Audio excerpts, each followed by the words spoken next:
We lost our spirituality as a people, as a civilization in general, our sense with our connectivity with something that's transcendent. Everyone thinks they're enlightened. Not everyone, but some think they're enlightened until they go home to family. But the greatest pleasure in the world that we experience is the absence of self in the experience. The journey of life is to see old pastures with new eyes. Whatever you see is just seeing it. Right? That's not the problem. The problem is never what you see. It's how you see it. The problem is never the thing in itself. It's how you're experiencing it. Welcome to the In Search of More podcast. I am your host, Eli Nash. Join me weekly on my quest for more from myself and more from this world. We'll see you on the other side. Hi, I'm sitting here with Rabbi Pinson. Hi, Rabbi Pinson. Hi. How are you? Baruch Hashem, yes. But before we go in, I don't know why this thought, Yeah. it popped into my head last night, just popped into my head again when I said your name. So when I was a kid growing up in Crown Heights, they playing with animals or seeing animals that were not kosher was frowned upon. You're familiar with this? Yeah. Your name is beer. Yeah. What's going on? You mean the discrepancy between playing with animals and... I mean, we won't look at a picture. We'll name our kid it. It seems... Maybe I shouldn't say it. I'm curious from curiosity. I'm just wondering. First of all, the idea is original idea from the Rebbe. The Rebbe, like, it's not, there's no real sources before this that children should not look at the animals. There isn't actually no source for this. Meaning it's based on ideas, but there's no like clear halachic or other previous source that says you should make sure your children don't play with stuffed animals that look like other animals. The rationale that the Rebbe gave was that we are very much affected by what we see, certainly children, not even on a conscious level, but more on a subliminal level. We pick up messages, and certain animals that maybe have like aggressive nature, if you surround the child with aggressive nature, I know like a lot of Western ways of portraying these animals are always trying to make them more docile and more friendly. That's like a teddy bear. It's correct, right? Exactly. So there is this way of anthropomorphizing them into the way that they're humans and they're very kind. And this is not disparaging of God animals. It's actually animals are perfect. Every animal is exactly perfect. The only imperfection in creation is us. Everything that Hashem created in the world, everything God created in this world is doing exactly what it's doing. But there are certain natures that have aggressive natures, which translate into human experience. And the animal experience, it is what it is, but there's no judgment of nature. There's no morality in nature. But in human experiences, there is this idea of that we are affected by the things that we eat, by the things that we surround ourselves energetically. And therefore, like this idea of trying to surround a child with only images that are more docile, more energetically less aggressive was the idea. But the Rebbe actually, when he spoke about it, he said also children can go to the zoo or to see animals in nature state. It's not like it was against animals. It's more, how do you create, what is the environment that you're creating for a child in the first, experiences of life that is going to be the most holy and pristine to protect that. So that's what I'm saying. So you're saying as to how with names. So names, a lot of Jewish names, it goes back even to the times of the Torah. The Shvatim are all the tribes of Yaakov, the sons of Yaakov are all described as a particular animal trait. They're symbolic of a particular animal and none trait. of them kosher. And none of them kosher, correct. So, none of them kosher? No, not mostly not kosher, correct. Okay. Snakes and things like that. But zev, but wolf. But it's a heightened sensitivity. I would also say that maybe it's like a precursor for we're leaving the age of information that's gathered through the left part of the brain, and we're entering, like in the development of human history, we started off with pictures. That's the way language is originally, as pictures. The left part of the brain was not really developed. So language, that's one of the big revolutions of human evolution is. All right, here we go. It's an ad, but it's not an ad because I was paid. It's an ad as an expression of love and appreciation for someone who did a lot for me and this podcast specifically. I'm talking about Ryan Carter from Scarlet Row. Many of you may know Ryan because he was a familiar face in the early days of the podcast, but much more than being a familiar face, he was kind of the juice behind the podcast from the very first day I had the idea. He's the one who pushed it from not just online webinars, but for consistent content, then going from audio to video. Everything you see here was his concept, his idea, and his execution. In addition to this podcast, Ryan has done a ton of work for me and my companies, from creative design, photography, brand strategy, brand development, creating video content, creating presentations, photography, and much, much more. So you name it, in that space, you want to create content, he's your guy. Even if your idea is just an idea and you don't have it all worked out, bring it to Ryan. He'll help turn that idea into something you can be proud of. Reach out to Ryan at scarletroad.com. Not only is depictions of images, but to convey an idea. So let's say you had a cow and I had a camel and we wanted to exchange. In a very primitive way of language, it was a picture. You had a cow, picture of a cow, you had a picture of a camel, and we had to change them. And then I know that I have to give you a camel for the cow. Then human civilization started developing as proper civilization, we call civilization, which is interaction, creativity, and living in amongst people together as a communities, was through language, the possibility of conveying ideas. And that was very much a left brain activity. So that's where language developed. And in the course of that, of the development of the human species, we developed very good understandings or ways of communicating and creativity on the left side of the brain, but we also lost the right part of the brain. Which, what I mean by that is that we lost our intuition, our sense of transcendence or prophetic visual. The prophets, like a prophet, is someone that's seeing a vision, not specifically hearing a particular voice that's telling him something. It's a certain type of vision. A prophet is someone that has a heightened sense of. And you're saying that's right brain? That's the right part of the brain. The right part of the brain is generally connected more with the creative part of the brain. The left part of the brain is connected with language. So, for example, if a person has, let's say, God forbid, a person has a stroke in the left part of the brain, they lose language. A person has a stroke in the right part of the brain, they lose a sense of wholeness, of like they won't get a phrase like "you are what you eat" if a person has a damaged right brain, because it's not linguistically, it doesn't linguistically make sense. You are what you eat, but or whatever, any type of colloquial type of phrase. But it's, if you take it in its entirety, like a metaphor, exactly. They don't get metaphor and allegory. Correct. That's correct. So what happened with civilization is we became very empirical, very scientific. This is actually a good thing also. And, all the medical breakthroughs and technology breakthroughs is all left brain. But we also, because of that, we lost our spirituality as a people, as a civilization in general.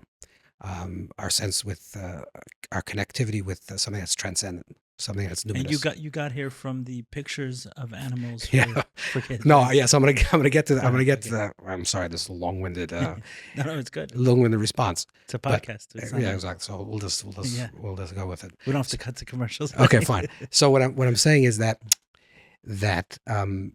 in order to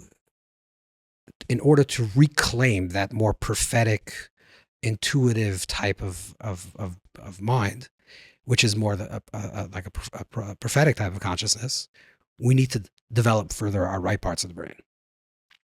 And as a civilization, we're moving from an information age, which is gathered through the left part of the brain, to depictions. Today, most people learn their information actually through seeing. Not like a podcast, but even a podcast would be like something similar to that, which is but certainly through film or things like that, which you're gathering information through a narrative that's being told, through a story. This is actually seen from a big cosmic, big picture story. It's a return to prophecy, or it's a return to the possibility of prophecy, a development of imagination, a development of the capacity to visualize, to see things from that perspective. Sort of the marriage of these two things will be the perfect state, where we can marry the visual with the audible, these two. So what did it look like before? Meaning, I understand now what the world looks like, where there's a very heavy focus on logic and. Yeah. Well, so if you want to go like this, you want to say it like this, the Greeks basically, all of Western civilization is basically a footnote to Aristotle. I don't know if you're familiar a little with the Greek philosophers, but there was Aristotle was the first one to say that whatever you see is real. There's nothing else real besides what you're experiencing. Only what is empirically real. There's no ideas that stand outside the human experience of seeing. Has to be, or hearing. It has to be actually a tangible experience. So we want to be able to measure it. You want it to, yeah, it has to be If you measured. can't measure it, it doesn't exist. Yeah, if you can't measure it, it can't exist. So there's no. I thought he was smart. No, I'm kidding. He was, yeah, he was obviously very intelligent. The Rambam writes that he was close to prophecy, which means he was that close, but he didn't get the prophecy, which means that prophecy is the ability to intuit, to sense, to hear something that is not necessarily being empirically proven. That's a prophetic sense, and all of Western civilization is founded on the basic philosophical principles of Aristotle. All modern philosophy and modern science is essentially based on this way of thinking. And you're treating that as left brain. I'm treating that as left brain, correct. So prior to that, right brain would look like what kind of society? In one way, very primitive, because there's no understanding of life, right? You can't, like when it thunders, there's no interpretation of what that means. Like, how does it thunder? So if it's thundering, it's probably the gods, quote unquote, are like angry. And then with lightning. So there is one, on one sense, is very primitive and very, steeped in an idol worship reality. But on the other hand, the flip side of that is that people are very spiritual, which means that maybe they give too much spirituality to every single phenomenon that they experience, but they were also open to having dialogue with something that's transcendent of them. So the world was a much more magical place. And the Western civilization killed the magic.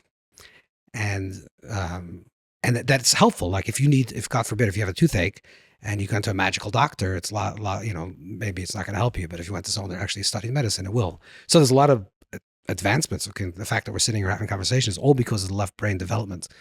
But we lost that intuitive, prophetic, more heightened states of consciousness. And the way the world is moving towards that direction of more visual shows us that we're actually entering into a more prophetic age.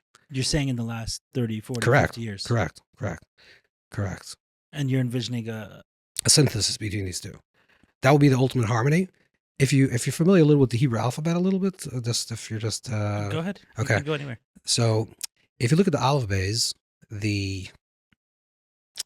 it's read from right to left, okay, which is very interesting instead of from left to right, which there's a subtle shift in your actual physical positioning of your head when you're reading from right to left, right? So if you're reading from right to left, you're going to turn your head towards the right.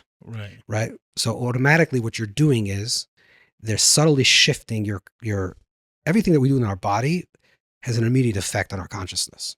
So this notion that they're two separate things is not true. That our consciousness and our body are one and the same.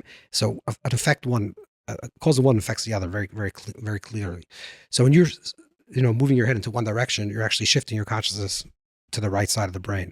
So you're reading from right to left, which you're reading letters, but you're shifting it from a right perspective. And when you write Hebrew letters, you move from left to right. So let's say if you're writing a letter aleph, for example. Oh, right. You actually start from the left side. So you're starting from the left, and that's the way you move to write the letter. But when you're reading the other direction. You're following? So the actual writing of the letter is left to right, but the reading is right to left. And English, by the way, you're reading it from left to right, but how do you... And you're writing left to right. Okay. Yeah, you're writing left to right. It's always a left to right thing. So the left to right idea is that you're activating the left part of the brain stronger, and that's what you're saying. This is the process we're doing. Now, this is very subtle, and you just it's very barely measurable if you want, but it is subtle. It does have a subtle, different way of relating to it. Once you're starting to write one way and to read the other way, what you're doing in a very subtle way when you're doing this with Hebrew language is you're activating both parts. You're trying to make some type of synthesis between an NDR session. Yeah, exactly. You're actually turning your head back and forth, correct? And that's what you're doing. That's why the writing of even Hebrew letters This is, by the way, this is a question you asked about the animals, but the writing of Hebrew letters becomes in itself a spiritual practice, like literally writing letters or transmuting letters or series of letters, combination of letters, because of that idea also. Because what you're doing is you're moving the mind in different ways, subtly moving it back and forth, and somehow it can induce you into a higher state of consciousness. The reason we write left to right in Hebrew is, I mean, that's the way it was taught. It could have been taught to us the other. I know, but it was done intentionally. Got it. So the Kabbalim say, the Kabbalists say that you write left to right because that's Gvur to Chesed. So that's the left side to the right side. So, and then when you're reading, it's Chesed to Gvur. So like it depends how but you're trying to activate one or the other or both together. Getting back to this idea of imagery and why we started this conversation, I think the Rebbe anticipated bringing a spiritual master in that way, anticipated the revolution that was going to happen, started happening during his lifetime, but certainly afterwards, of people learning through imagery. And sort of, it's a foundational idea that you should make sure that the imagery that you're taking in should be positive. That's a blanket statement for everything. Like what we see will have an effect on us. Right. He was communicating a subtlety or nuance. Correct.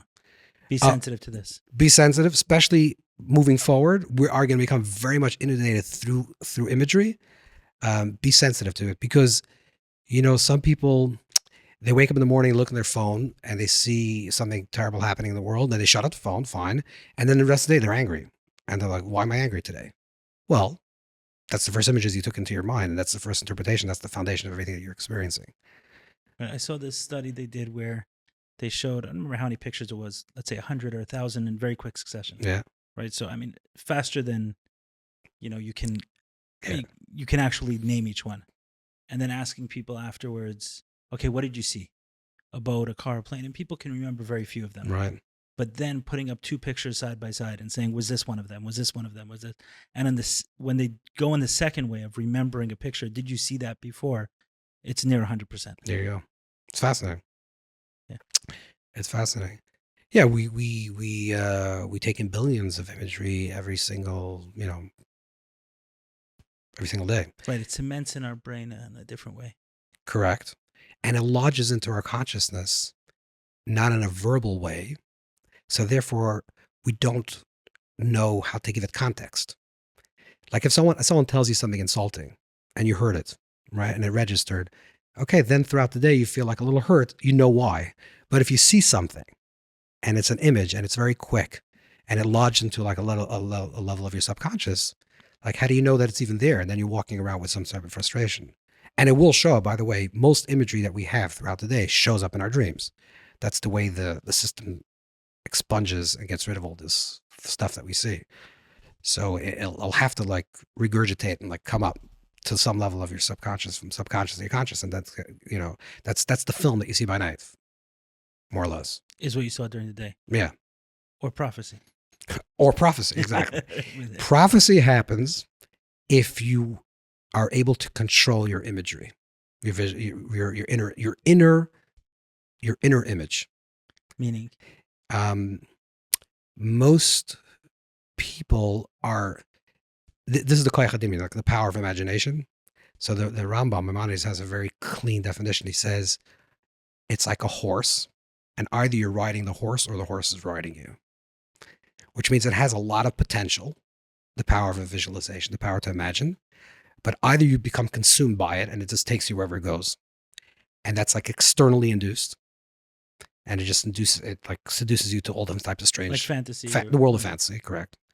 And so fantasy is the negative part of it. That's why the Sephor and other serious commentators write in the beginning of the Torah where it speaks about the snake, that the snake is fantasy. That's not actually what it is. It's the world of fantasy. It's the world of of the possibility of something that's not really possible. But it's externally created. It's not you didn't create it. Imagery, if it's done correctly, is like the skin of your flesh. Like the flesh would be the thought process, and then you put the skin. This is that reason why it says Isaac Luria. That it'll be like the skin of your flesh, which means I have an idea, and then I use my power of imagination to imagine that idea coming into fruition or being experienced. And that's the way things become really ingrained when we can visualize that. And the more we could control our power of imagination, which means we are the controller of that picture, of that narrative, the more we make ourselves into a filter through which higher imagery can come through us, and we have the ability to actually translate that information in a correct way. So if I have no control over my subconscious, or my power of imagery, and I'm bombarded in a dream with maybe some prophetic insight, the time it gets to my consciousness, I have no control of that it becomes completely muddy, that I have no idea what it meant. Right. The interpretation becomes impossible. Impossible. Correct. But if you're sensitive, that you know, there's always a certain, just like there's the experience in life. Let's think about it this way. There's the immediate experience of life, which has no narrative and has no picture. It's just the experience of actually being in the experience. And then we lay over every experience with a certain conception of the experience, or a certain understanding of experience. Let's say like a narrative of it? A narrative, correct. We create a narrative. Let's say I'm drinking a cup of water, right? So there's two things that are happening. I'm actually experiencing the drinking the cup of water, which is a physical phenomenon. There's no interpretation to that. It just is me drinking water. And then there's, oh, I was thirsty. Now I'm quenched my thirst. There's a narrative. Oh, it's so great to have this cup of water. So there's certain projections that we constantly project over stories. And then the question is, are we in control of that projection? Do we control it? Do we decide how we're going to experience this world? Or is it all because of all the stimulus that's happening to us that we automatically have that story? And how do we know? If you could pause and stop the story. If we can recognize that it's a story. If you can stop. Yeah. Could you just like take a cup of water and say, like, we do this all the time, because a lot of things people think are very, very high levels of spirituality. It's not actually, because every person does it. Every person meditates. Every person has focus. Every person has mindfulness. Everyone. And so the question is what? Let's say, do you enjoy music? I do, actually. Okay. Let's say you're listening to music. Okay. It's like the best possible music you're listening to. You have your headphones and you're completely lost in the experience. And for like 5 minutes or 2 minutes or a minute, you're like really deeply into the music that you completely forgot that you're actually listening to the music. Right? You become so one with the experience. Right. You become the music. You become the music. And then you get out of that and you're like, oh, that was nice music. It was interesting music. And then you have a whole analysis of the music. That was meditation. Yeah, that moment was one with the experience. You just had a real experience without a narrative. You just one with the experience itself. You're one with life. And when you're one with life, there's no overlay of that experience. There's no interpretation. In fact, the greatest pleasure in the world, which is counterintuitive, but the greatest pleasure in the world that we experience is the absence of self in the experience. When we let go of ourselves in the experience. All right, that's what we're trying to do, is lose oneself. Correct. In the experience. So like what the experience is, and just be in the experience. Well, that's unity. That's like divine. That's Veikos. That's what it is. Right. Flow or lost track of time. Correct. All the same. Correct. So you're asking about how do you know? Well, if you can stop yourself, if you recognize that it's a film, like could you? Right. I think, by the way, even like you're walking down the street and you're seeing a lot of things going on, just close your eyes for a second. Like all of a sudden, that whole story just ended. Like where did that go? It disappeared. Not only did it disappear from your view, it actually disappeared from you. So technically, it disappeared. Until you open your eyes again. And then it reappears. Right. But it's a reappearance. It's not that it was there when you're not there. The world doesn't exist outside of us. There's no subject and object in this creative story. There's no separation between me and you and me and the experience.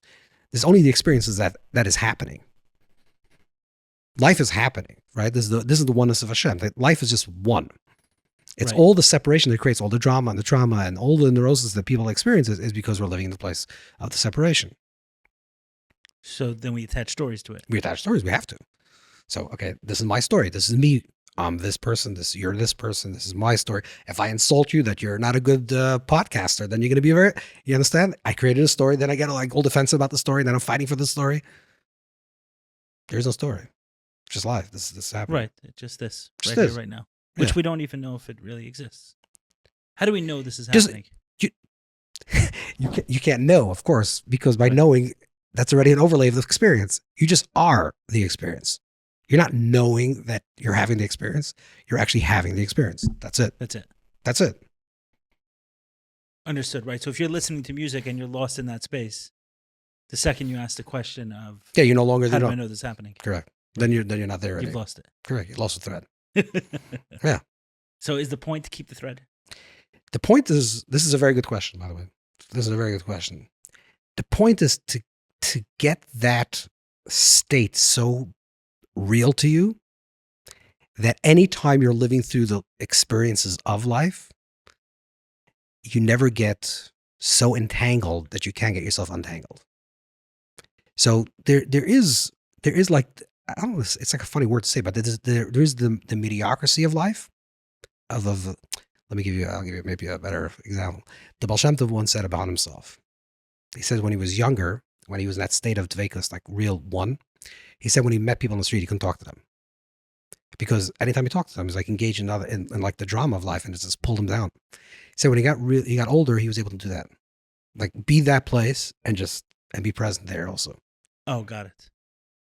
Okay. That's the kunst. That's the trick. Right. To be in the space and not be able to pull out.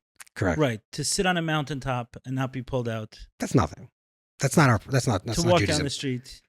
To walk down the see street. someone in pain. Correct. Hear their struggles. Hear the struggle. Feel their Don't pain. get pulled out. Yeah. Right. That's hard.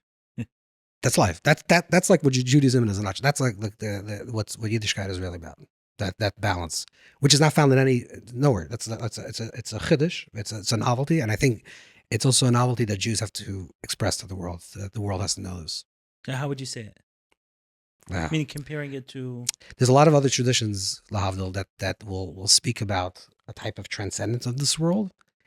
That to get untangled from the trauma of existence, just even the trauma, not even if you're traumatized, just the trauma of existence, right, is to get off the wheel. It's just to get off this hamster wheel of transcendent, to transcend, to be in a place of the witness self, or in Kabbalistic language we call like the das, the aid, the witness self, to observe self, and you're always good. You're just watching this thing passing by. How is that different than the Baal Shem Tov interacting with people? Because he got engaged. Okay, so it's the witness self without engaging. Yeah, right. You're getting witness self without engaging. Here, you're getting engaged. Like I really feel your pain. I'm going to feel pain because I feel your pain. I'm choosing to enter into the place of the mediocrity, or the place of duality, if you wish, because I know that that's where you're at, and I want to be engaged with you in the places you're at. And life happens in that place, like marriage, children, family life. That's like part of that place. If you really want to know if a person's a real master, you have to really ask his wife. Right. Yeah, because otherwise, that's the place that life happens. Like, could you be in that place where life is really happening? Yeah. Ram Dass said something similar. He says, everyone thinks they're enlightened. Not everyone, but right. Some think they're enlightened until they go home to family. Exactly. That's not good. Yeah, that's really the point. Right. So where life happens, can we still be in that? Could you still be in a place of dveikus where life is happening, in the place of unity where life is happening? And that's like the merging of the yesh and I. These are Kabbalistic words of between nothingness and emptiness, or fullness and emptiness. So you're saying in other major religions, this concept of, it's either going to be very much focused on action based, like doing kindness and charitable acts, which is beautiful. I'm not putting this down, but that's going to be the focus, or it's going to be a pulling away totally from life, like to live celibate and to live on top of a mountain, live detached from family. That would be the way to untangle yourself from the drama of life. And in Yiddishkeit, that's not an option. When you say Yiddishkeit, but it feels to me also like the difference between the ghetto Jew and the Chabad Jew.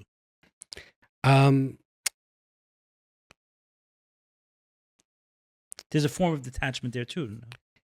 Yeah, but the ghetto Jews say, "I'm going to." Yeah, that's culture insularity. That's a different thing. There's certain people, there's certain sects of Jews that felt that in order to hold on to their own inner culture, you create an insular secular culture. So like secular culture has nothing to offer, so we'll create an own insular culture.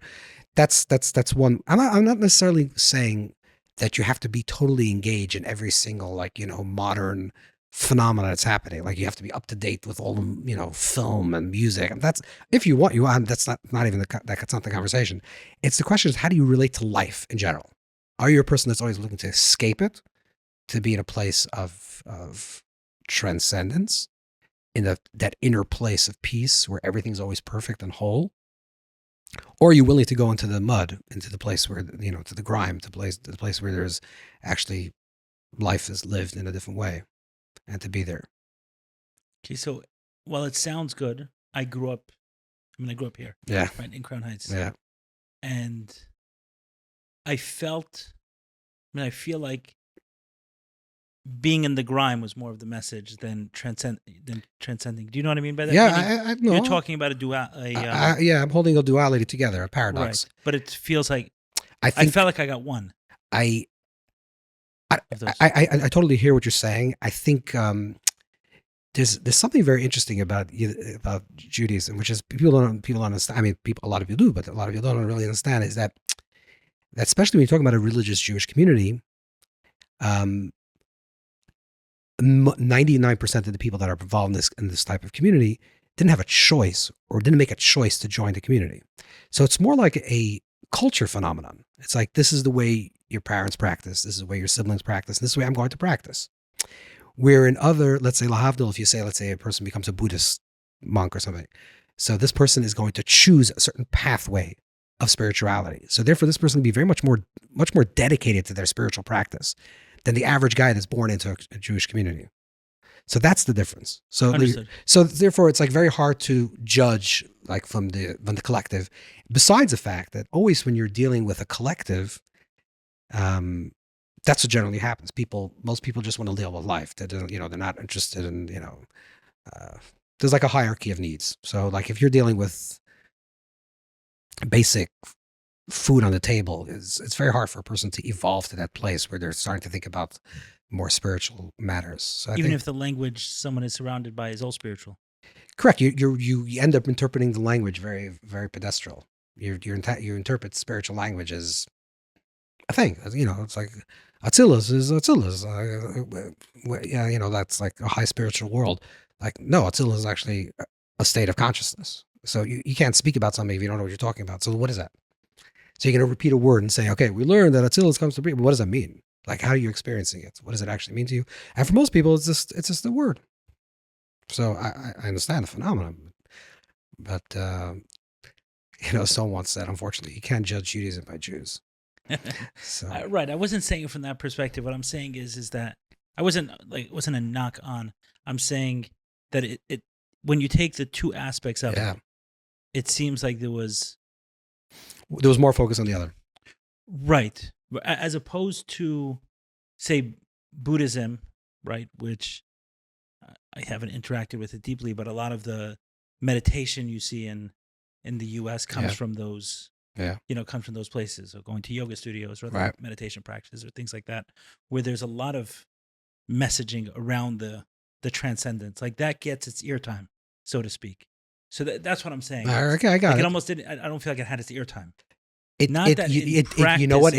did have its ear time. It's just the way it was transmitted. The information was there. Like you were learning Hasidic text. I just think it was, again, not the knock or this, the way the average experience is it's information. You're learning it as information, not necessarily tools for transformation. So you're learning information, okay, might as well learn this or learn something else. But if someone told you, like, what you're going to learn this mimer now is going to be transformative, that everything you're looking for is like inner peace and harmony, and you're going to experience it through learning what Atzilus is and what Atzilus within you is, what that experience is, I think you would be. So you're talking about a mimer. Obviously, today my experiences are different, where I'm learning some of these, kind of revisiting some of these texts myself. But you're talking about that as an experience, not as a learning. Yeah, Chassidus is not a learning. It's not an intellectual activity. It's a tool for dvekas. It's a tool to reach transcendence. It's not another idea where understanding. It's not another idea. No, it's not. It shouldn't. So what does that look like? The experience of it. Whatever you're learning, the experience. You're learning about that you have a soul. What does that mean? Like, what does it mean to have a soul? Like, what does soul mean to me? Like, you have to ask yourself, like, when it's saying these words, what is it telling me? Not from a Not from a purely philosophical idea that, oh, there's an idea of a soul and there's 5 levels of soul and there's, okay, fine. Okay. You got the information correctly. But like, what does it mean to you? And how do you experience it? Because these are living words. These are living words. So living words means they were lived by a teacher that experienced them, and he spoke them into words, his experience. I heard from someone that the other half of Tanya, that the Alter Rebbe said, this is Tanya, the other half is music or something. Correct. You can't understand Tanya without music. So what does that mean practically? What is that? It means you need a soul. You need a soul to access this information. It's not left brain. It is also left brain, but it's the expansion or the implosion of left brain to taking your left intellectual process of understanding things to its furthest conclusion until you reach a point where it just transcends into the place of ayin, to nothingness. So you're going through the understanding. In Chabad, that's the idea. That's the Alter Rebbe's idea. The Alter Rebbe, there was a big debate, like in the beginning of the Baal Shem Tov's teachings. Chassidus was experiential. That's the fundamental idea of, and experiential in a way that's not transcendental of experience, but within the experience itself. Whatever you're experiencing, experience deeply. Like if you're having an emotion, be there fully in that emotion till that emotion becomes something that's transcendent. I don't know if I'm explaining this correctly, but Chassidus, what Baal Shem Tov wanted is that every single thing, every single human capacity should be lived to its fullest. And when you reach its fullest experience of this capacity, you'll actually connect to the divine. I'll give you an example. Whatever it is. But if you go to its core and to its fullest, for example, there's a story that's told over in Reishis Chachma, which is like a classic book of Musar, that the Chassidic rabbis love this story, where there is this very simple guy. He sees a princess walking through his town. You know the story? Familiar with the story? He sees a princess walking through his town, and he screams out there, "If only I could be with you for one night." He's a very simple guy. That's what he wants. And the princess says, this is a Reishis Chachma, so this is like a very serious text. Leo de Vidas, a student of Ramak, 1500s, he says that she says, yeah, in the cemetery. Which she meant like, next life, it's not happening. Right, over my dead body. Over my dead body, correct. Something like that. But he didn't understand that, right? He didn't have the right part of the brain. So he didn't get that, that messaging. So he thought he actually has to go to the cemetery. So he goes to the cemetery.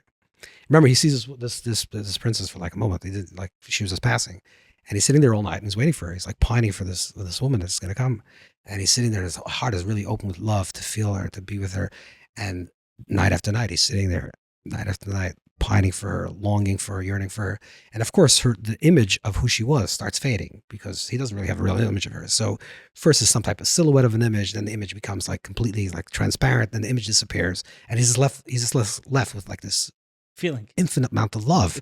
And the love just starts expanding. He becomes the greatest love in the universe. And the story ends that he becomes a great tzaddik, like a very righteous man in the cemetery, still waiting for her. And people are coming to ask him blessings. That's taking the feeling, and this, if you're going to enlarge that feeling to its maximum, you're going to get to a place of transcendence. You're just going to be the greatest lover. So any experience that you have, feel it very deep, or experience very deeply. So in a lot of the students of the Baal Shem Tov, that became more, whether through music or dance or going out into the forest, like these types of embodied experience, also in the body itself. For the Alter Rebbe, who is a very big intellectual, I don't have to tell you that. For the Alter Rebbe, he said that if you're going to leapfrog the intelligent part of yourself, would say, okay, I'm a heart person. I just want to really be connected on a heart level. Okay, but your mind is going to play tricks on you because your mind is not going to be in the same place where your heart is. So maybe for the experience itself, it's going to be very pleasant, but tomorrow you're going to wake up the same person because the new narrative is going to come up. So he said, okay, let's get the mind engaged. Okay, so bring it through to its full capacity. Yeah, do the full capacity. And in spiritual language, this is like get it to the place of chachma, the place of like highest levels of intuition, and then it implodes into ayin, to nothingness. So you take the mind and you use it fully and engage in the process of understanding until the point where it's beyond your understanding, and you're left with the previous Rabbi Rayat speaks about, like you're left with the energy of the thought, like not with the thought itself, like the idea beyond the thought. And then you're left with the energy itself, no thought. Pure thoughtlessness. Napoleon Hill has a concept in his book, Think and Grow Rich, Sexual Transmutation, Yeah. which sounds very Uh-huh. similar of taking, right, the sexual energy, detaching it from however it was generated, and then just expanding that feeling until it's creative energy. Correct. So this is a very, very deep teaching from the Baal Shem Tov about this. I actually just spoke about it a few weeks ago when I was talking about Moedim.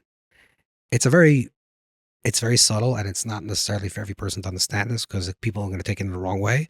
But it's about taking the most raw energy of the body and using that same visceral raw energy for transformation. Instead of using it directed to a particular person, which means almost a depletion of that energy, because the moment it's released, it ends. Right. You actually use it to generate even more energy, and it's a whole process of how you bow, and it's through the spine, which is the snake energy. It's a whole like complicated thing that based on a very deep teaching from the Ari on Kavanas Ari on davening Shemona Esrei. But the Baal Shem Tov did this.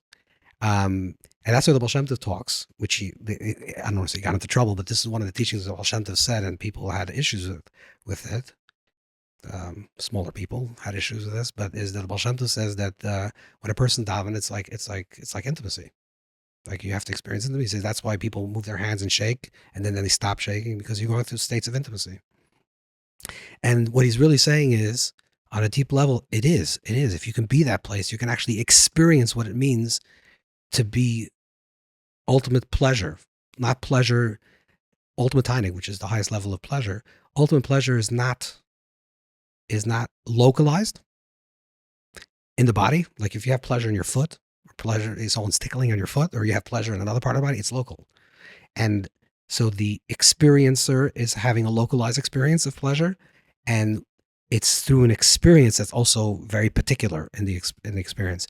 But if you have divine pleasure, if you can get to that place of divine pleasure, it's an experience throughout the entire body into something that's infinite. That's the highest level of pleasure. Right. I'm going back to the story where the princess is walking down the street. This guy sees her, and now through her comes to him this divine energy. Correct. When he imposes the narrative on her, correct, then that's where that's the mess up. Right. That's the screw up. That's the mess up. The experience itself of it.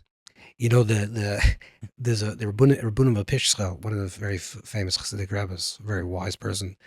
He said something like this. Didn't say sometimes. He says a horse is just a horse. Now use that as a metaphor, which is whatever you see is just seeing it. Right? That's not the problem. The problem is never what you see. It's how you see it. The problem is never the thing in itself. It's how you're experiencing it. 100%. So you take the most raw thing that you're experiencing. You just overlaid a negative narrative on it. Therefore, you're struggling and you have to untangle yourself. But stop. It's just a horse. So how does a concept like tznius jive with this concept?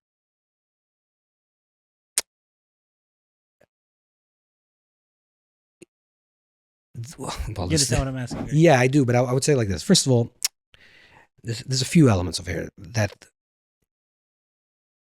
there's in the conversation of tznius, there's two people there, right? So there's the object and the subject. Okay, the person that's seeing and what's being seen.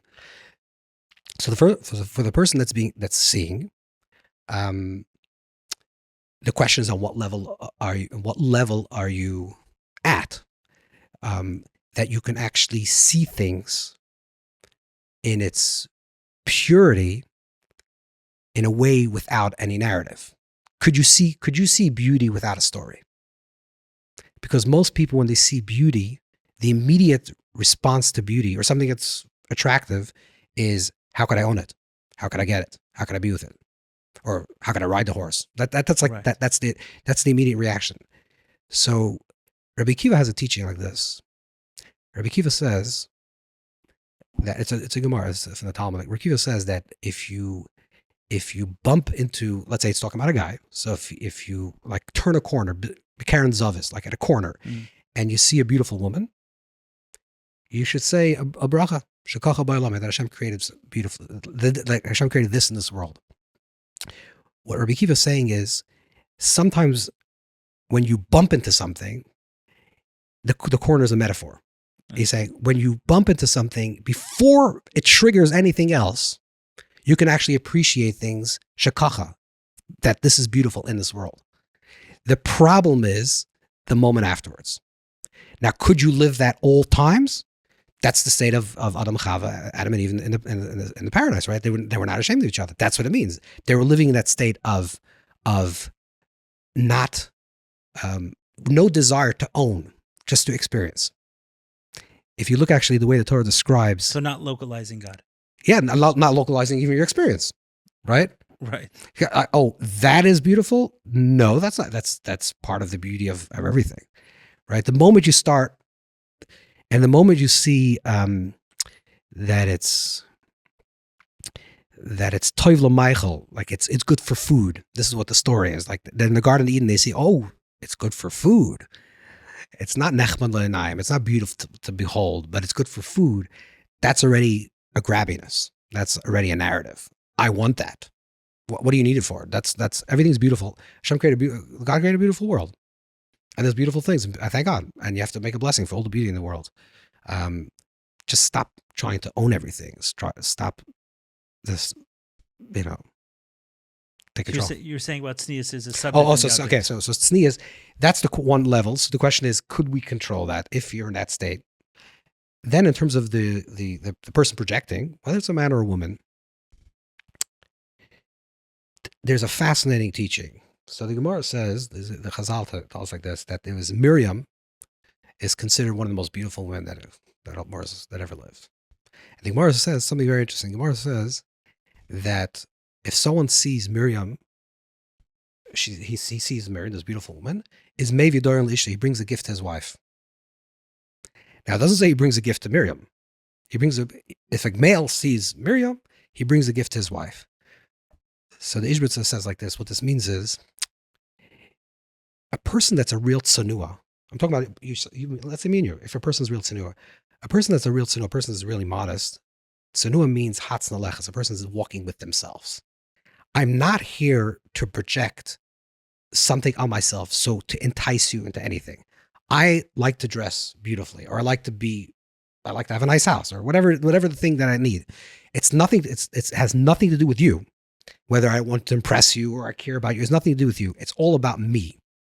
When a person is a real tsanua, a person lives this way, when you see this person, the instinct of seeing this person will not be to try to own them, because they don't want to be owned. That's not what they're not projecting beauty to be owned. They're projecting beauty for beauty in their own sake. So when you appreciate beauty for their own sake, what are you going to do? If you're a man, you're going to bring a gift to your wife. You're following? Say that again. So, I understand the concept of tznius. So you're living for yourself. Okay, means that you're directed. Let's say you're dressing beautiful. Let's say you're a man. You're dressing beautifully. Yeah. Okay, fine. Why are you doing it? Because you like beautiful clothes. You like if it makes you feel better about yourself, whatever reason. Okay, you're dressing in beautiful clothes. You're walking down the street. If you're living with that state of consciousness of tznua, it's guaranteed that the energy that you're kicking off is not energy that says, please take me, please own me, please buy me something. It's energy that says, I'm good without you. I'm fine. And that's going to be received that way every Correct. time? Yeah. Yeah. Okay. You don't have to believe me. Just don't believe me anything I'm saying. Try to think about it. Like if you it's possible there's no one who's really operating at that level. Correct. But if you I'll tell you, let's say you see a child. Let's say a child is like, your little, I don't know if a little girl, 3-year-old girl, and she's running around with a dress, and she just loves it. She's like not trying to attract attention to her. She's just, when you look at her, no one, or something's not really bad with that person, but a healthy person looks at it, doesn't say, oh, she's a beautiful girl. It's like, she's a beautiful girl. Wow, it's beautiful. Beautiful things in the world. She's so cute. Right. That will trigger beauty in your mind. The appreciation of beauty. If you're a healthy person with a healthy relationship with your wife, and you think hopefully that your wife is beautiful, you're going to bring her a gift. It's going to trigger a relationship. You understand? It's not going to trigger owning that person. That's tznius. Tznius is really to live with a certain sense of being, I am for myself. I live for myself. I don't live to impress other people. Now, if it happens to be that I like a very big car, so what? That's it. That's I happen to like another car. But if I'm doing it just to impress the neighbors, then that's not tznius. Oh, okay. So you're Right. This changes tznius. Yeah. And the way tznius means the way that the phrase of tznius, the phrase that the whole word of tznius comes from the book of Micha. It's hatznalechas in Hashem Elokecha. Hatznalechas means walk inwardly with God. So how does an idea like that get drilled down into these laws? Like how did that process? How did it become distilled into? Again, was something lost in the process? It was lost in the way it was taught, maybe. Like it became tznius means like the length of a skirt, right? And that's the definition of tznius. But tznius is not the length of the skirt. Tznius means a person is not trying to objectify their body. They're not living outwardly to show others how, if they're beautiful or not. They're living because they want to just be within themselves and they feel comfortable with that reality. So how was that jump made? That idea became these specific laws. There were very wise and intelligent people which developed these. Right. It was a way. It was a way to say, like, if we're going to create this, first of all, tznius. Let's really back this up.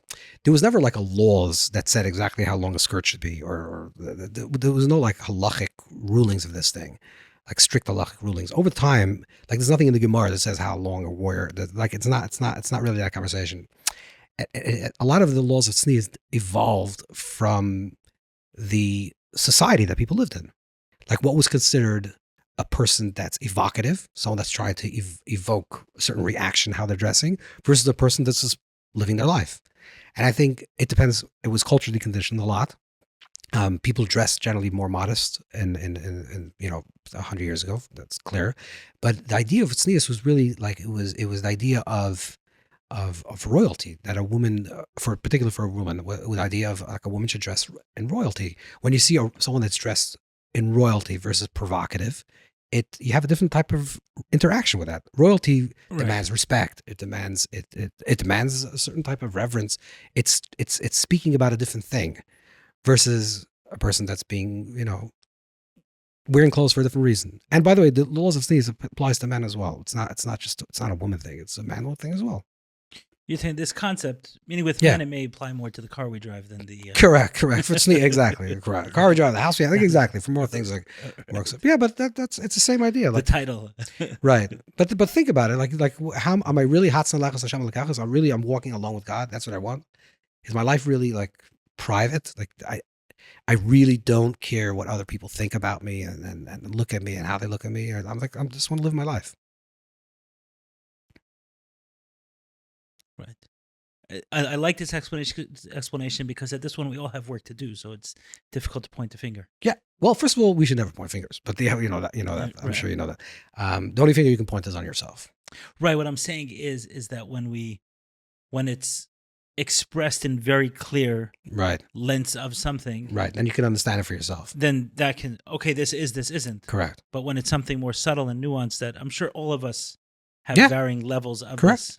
Everyone has various levels of being tznius and not being tznius. Correct. Right. It's a mindset. It's a way of being. It's a way of being in this world. Yeah. And it can shift and it can expand. And we change. And sure, you grow and you're different ages, different times in your life. Right. But maturity comes, like, I think as you grow older, you see like older people that don't stop caring. So that's, older people as they get older, they stop caring. They start saying things they shouldn't be saying. That's a level of like, okay, I'm very comfortable with myself. I don't have to like prove myself to anybody. I don't really care anymore. It's a level of tznius. It's a level of tznius. Ironically, exactly. Exactly.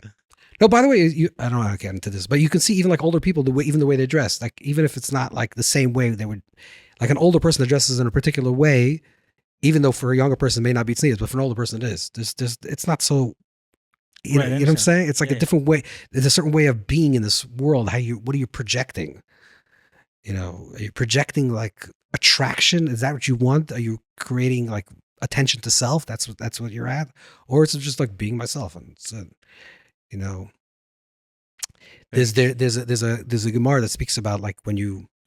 It's like with men, like if you cover your bris, like you cover yourself when you're going to the mikvah on the way back or the way forward. Like in one way, it's like not considered tznius, But in the way back, it is because it's better not to cover it. It's like you're covering your bris. You shouldn't do that. Which the Shalom Kodesh says, it really, it depends on the setting. Like if there's a bunch of people doing something and all of a sudden you're covering yourself, that in itself is not tznius, right? If everyone's sitting in let's say swimming, I don't know, you're a bunch of friends, you're swimming, and you're sitting with a bathing suit and you're swimming, and this guy decides that he has to put on pants when he swims. That in itself is a way to call attention. Yeah, call attention to yourself. You're inside. So it's very subtle. Like, why are you wearing pants? Like, what? It's not good enough to wear a bathing suit? Oh, because because you think you understand? So it's like, it's very, it's much more subtle. Right. It's a practice. It's it's a way of being. Yeah. Understood.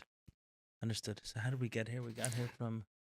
I have no idea. This is sexual transmutation a little bit. Which is... about being fully in the emotions and being fully. Oh, right. Like that. Right. So to be able to take this. Yeah. You're saying with every one of these. Any experience that we're having that's can really be expanded fully into something that's divine, something that's transcendent. Like any experience, whatever you're doing, I don't know, whatever you do in this world can be something that ends in the finite expression of the experience, or expands into the infinite expanse of the experience. And that's where you're like touching something that's divine, something that's higher. And you're talking even extreme negative feelings like anger, or maybe anger is more of a layered over feeling. Exactly. But in anger itself, let's say, for example. Anger's a story, maybe. Exactly. But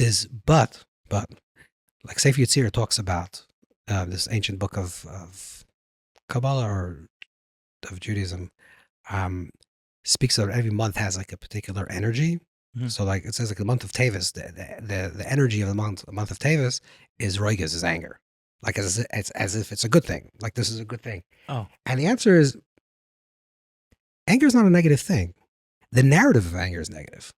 Let's say you're angry. Let's say you got a person gets angry, right? So you get angry. Let's say someone insulted you. Okay. So you get angry and you're like worked up.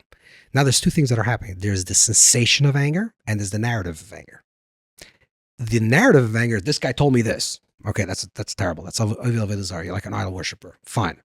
But the sensation of anger is like, I'm boiling. I'm like, my heart's palpitating. That's a good thing. Do something with it. Right. It's a tremendous amount of energy. It's a tremendous amount of energy. Do something. Who said that's negative? It's only negative because of the narrative. But once you strip the narrative from the sensation, do something. Wow, you know what you could do now? You could probably like build a home. I don't know. You could do amazing stuff. Right. Or you can actually use it to I don't know. You can use this raw, powerful energy that your heart is palpitating, you're sweating, and you're really upset. Take that, expand it, and use it for something positive. Go to the cemetery. Yeah, I don't know what you can do. Exactly. Do something positive. Don't try to deny the emotion. See, that would be the opinion of the Baal Shem would say, don't deny the experience that you're having. Just untangle them. Know what's the klipa, what's the negative force that's surrounding this. That's the narrative part of it. Okay, that's nonsense. Get rid of the narrative, but you're having this tremendous urge of anger. Use it. So every single experience, bar none, every single experience has elements that has kedusha in it, has something powerful, holy in it. And kedusha, definition of kedusha, holy, is something that's furthering self, furthering others, furthering the world. That's what kedusha is. Life affirming. Life affirming. Life affirming, a life evolving, like moving things forward. That's what holiness is. Do you know the work of David Hawkins? Yeah, familiar. Yeah, he measures the different things. Yeah, measures things, right. Life affirming, and right. I forgot what he calls the other ones. But the Baal Shem Tov actually says this. This is what he says. He says that the definition of holy is something that furthers things. The definition of unholy is things that end things. So if I'm talking to you, this is the Baal Shem would say this, if I'm talking to you now for an hour and I feel energized after the experience, that was holy. If I feel depleted after the experience, then it ended something. Then it's klipa, it's negative. How do you know when you're in a good relationship with your spouse? When you're in a relationship with anybody, but when you're intimate with them, you feel more energy, not the opposite. Not depleted. Not depleted. Depletion is always an expression of your own ego. The need for something. You felt this urge. You depleted, and you're done. You're finished. You're done with it. Positivity, holiness is something that generates more, because that's God. What is God? Infinite. Creator. Let's say Right. infinite creative force. If we have to give Right. any type of definition, of course, there's no definition. But if you have to give a definition, you look at creation. So the creator is the creator of creation, which means the generator, the energy, the engine that's moving the world and is Forward. is the creator's energy. Right. So everything that moves that forward. Is divine. Okay. So that would be right. So meaning if the energy that I just expended was in a holy way, I've moved it forward. Then now you I will have feel more. Then you'll feel more now energy. If I was going the other way, If you're hooked into the energy source, which what Chassidus called the shefa, or the flow, if you wish. If you are hooked into the source, then the more you give, the more actually starts flowing through you. Exactly. Right. So when you finish a conversation, or you finish being intimate, or you finish speaking to your child, or you finish something, you're like, whoa, I have so much energy now. I feel so alive, and I want to connect. I want to do something. I want to create something.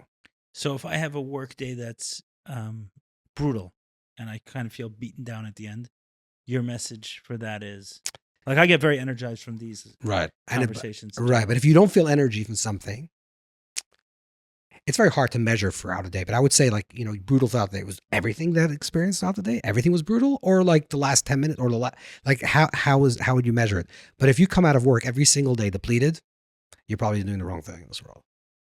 Right. That's it. You should come out energized. Now, it doesn't mean every single day you're going to have the highest level of energy, but you're going to have to come out. You have to, if it's kedusha, if it's holy, which means if it's something that resonates deeply with your soul, that's fulfilling for yourself, you have to come out with that experience of energized, more connected. So you connect the same maybe to money well spent. Everything. So, but everything. Every time if you want to know this is from the Baditchever, but it's a very, very deep teaching. It says if you want to know if you want to do the right thing or the wrong thing, like what do you like? I don't know. Should I give money to this? Let's say charity. Should I give this guy a charity or not? How are you gonna feel after? Yeah, that's the measure. That's the measure. So when it comes to, let's say, having intimacy with one's wife, yeah, right. When a man completes his experience, there's usually a depletion of energy. Okay, but there's a depletion of. So there's a pasuk in Tehillim that says that that my father and mother like left me and Hashem gathered me. It's in chapter 27. The Rashi writes there that this one turns to this side of the bed, this one turns to that side of the bed, and then Hashem gathers me, which means if after intimacy, I don't want to talk about this because I don't like doing this on public, but let's very quickly, if after intimacy a person experiences more love for their spouse. I'm not talking about physical, of course, because that's physically you gave something out. Right. I'm just talking about you don't just turn around to the other side of the bed and go to sleep. But afterwards, you feel like you want to talk to them, you want to be with them, you feel more yichud, unified with them, then it's kedusha. But if afterwards you just want to turn around and go to sleep, that shows that it was just a selfish act. It was not a real intimacy. It was not yichud. It was not kedusha. Interesting. That's the barometer. I'm not talking about the physicality. Of course, sometimes you can run a marathon. You feel very good about yourself. You feel very tired. Yeah, you feel tired, but you feel great. You feel a lot of energy, but you can't stand up. I'm talking about like energy. I understand. Yeah, I understand. If you go through an experience, you feel like, oh, I feel like, okay, now I really, physically I'm tired. I got it. But do I just turn to the other side of the bed? Okay, so when I say brutal work day, there's two kinds. Okay. Right. There's ones that's like a brutal workout. Right, and then you feel good. Right. That's great. Right. Yeah. I'm saying you're feeling good. It was hard. It was like you ran a marathon, but you feel good about it. And then sometimes you feel like beaten down. It's different. Right. And you're calling this kedusha, this klipa. Yeah. Right. I'm not calling it, by the way. Right. The Baal Shem Tov actually says these words. It's a radical understanding of this. It's a very different understanding than most people understand kedusha and klipa. Right? You'll say kedusha is holy, something that's transcendent. Shem says no. Kedusha means furthering, bettering. Klipa means separation. That's moving things forward. Yeah. Moving things forward. So going back to an emotion, right? So there's an emotion that's coming at me that I'm blocking or resisting in some way, then that blocking of it is klipa. Correct. So take it fully through. Feel it, experience it. No matter what it is. No matter what it is. Right. Strip it from the narrative of it. Feel the rawness of it. Expand. Correct. Doesn't matter what it is. Correct. Now the Alter Rebbe, by the way, just to get back to the Alter Rebbe, this is called Allah Samindis, the elevation of feelings. The Alter Rebbe says it's not for every person. He says only for the tzaddik, but it's very interesting that he says How could you actually elevate this feeling when you're actually under the feeling? Which means,